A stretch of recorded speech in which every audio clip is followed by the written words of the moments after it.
Bonjour Thierry Guerrier. Bonjour Benjamin, bonjour à tous. Alors dans votre édito politique ce matin, vous revenez sur les très bons sondages favorables aux candidats macronistes pour les législatives. C'est dans pratiquement 2 semaines pour le premier tour et vous dites attention, danger.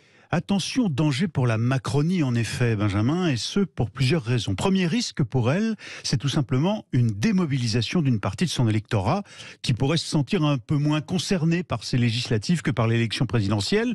Leur champion Emmanuel Macron a été réélu, il n'y a plus de vraie menace de voir les extrêmes arriver au pouvoir et des sondages semblent donc lui donner une majorité absolue à l'Assemblée nationale.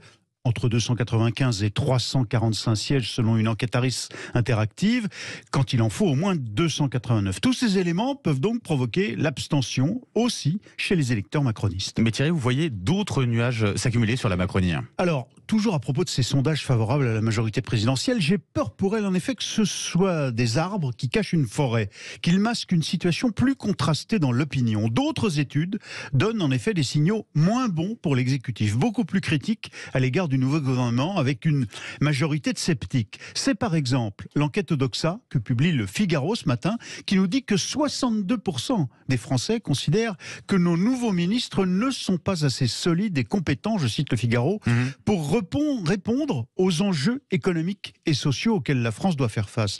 La nouvelle équipe ne suscite pas l'enthousiasme, écrit même le Figaro. Avec un petit voyant rouge en plus pour Emmanuel Macron lui-même. Dans ce sondage Odoxa, 6 électeurs sur 10, c'est beaucoup, pensent que son remaniement n'est pas le signe que le chef de l'État présidera autrement comme il l'a promis.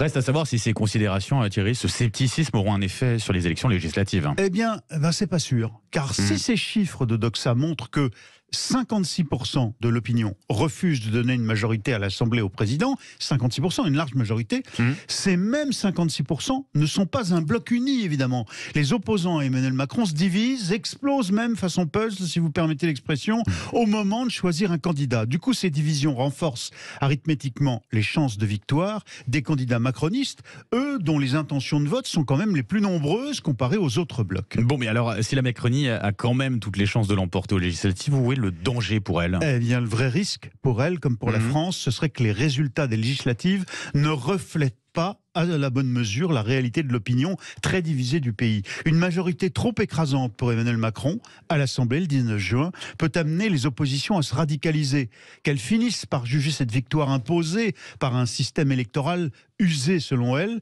qui ne permettrait pas une bonne représentation des minorités. Alors un tel procès en illégitimité des oppositions qui chercheraient à se faire entendre plutôt dans la rue, tout ce scénario pourrait peser lourdement sur le deuxième mandat d'Emmanuel Macron.